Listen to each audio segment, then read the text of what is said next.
Libo-libong nasalanta ng Typhoon Tino sa buong probinsya ng Cebu. Maraming lugar sa probinsya ginulat ng tindi ng bahang dinulot ng bagyo.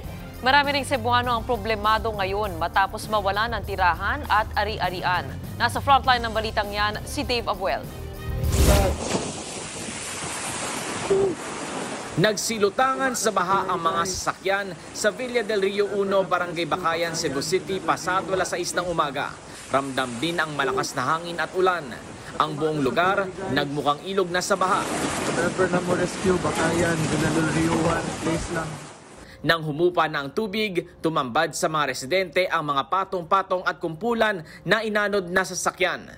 Nakaharang pa sa daanan ang mga ito. Bakas sa aming drone shot na binaha ang halos buong lugar sa syudad. Maraming bahay at ari-arian ang nasira. Nabalot pa ng putik ang mga kalsada. Ayon sa mga residente, ito ang unang pagkakataon na nangyari ito sa kanilang lugar. Sobrang takot. Hindi namin alam anong nangyari sa amin, bakit biglang rumagasan yung tubig. Nag-pray na lang na maka-survive ba. Kaya grabe yung akyat na mo sa pader, then para maka-akyat sa ato. Marami ring na-stranded sa kanilang bahay ang nasagip. Maging ang fur baby na ito na binuhat ng mga rescuer. Sa Barangay Lorega naman, gumamit na ng hose ang bumbero para kapitan ng mga binahang residente. Lagpas tao rin ang baha sa Talisay City. Maraming sasakyan din ang inanod. Sa Barangay Dumlog, sapul sa video ang mapanganib na paglikas ng ilang residente sa rumaragasang baha. Oh my God! May karga-karga pang bata ang isa sa kanila. Katakot-takot na pinsala rin ang iniwan ng Bagyong Tino sa Sitio Isla Verde, San Isidro. Nasira ang mga bahay, halos wala nang maisalba. Tanawa ninyo.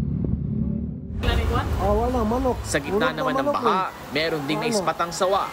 Sumampayan sa bubong ng isang bahay. Sa Talisay rin kumalat na may mga nakawalang buhaya mula sa isang wildlife sanctuary. Pero nilinaw ng pamunuan na secured at ligtas sa mga ito at walang nakawala. Sa Danau City, sumampa na sa mga bubong ang mga residente. Kahit pa malakas ang ulan, lampas taon na kasi ang baha roon at inabot na ang unang palapag ng kanilang mga bahay. Ganyan din ang sitwasyon sa Barangay Hubay sa bayan ng Liloan.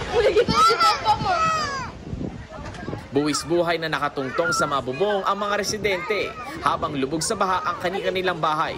Sa Barangay Dumlog naman sa Toledo City, nagtulungan ang dalawang lalaking yan na itaas ang kanilang mini truck mula sa gabewang na baha. Isang baka naman ang inanod ng rumaragasang baha sa Konsolasyon. Tulong-tulong yan na sinagip ng mga residente. Sa situational report ng provincial government, umabot na sa higit 32,000 ang mga pamilyang lumikas sa mga evacuation center. Nagbabalita mula sa frontline, Dave Abuel, News 5. Mga kapatid, Ed Lingaw po, maging maalam at may pakialam sa mga napapanahong balita sa ating bansa. Para sa mas malilimang pagtalakay at paghimay sa mga issue at headlines, mag-follow at mag-subscribe sa social media pages ng News 5.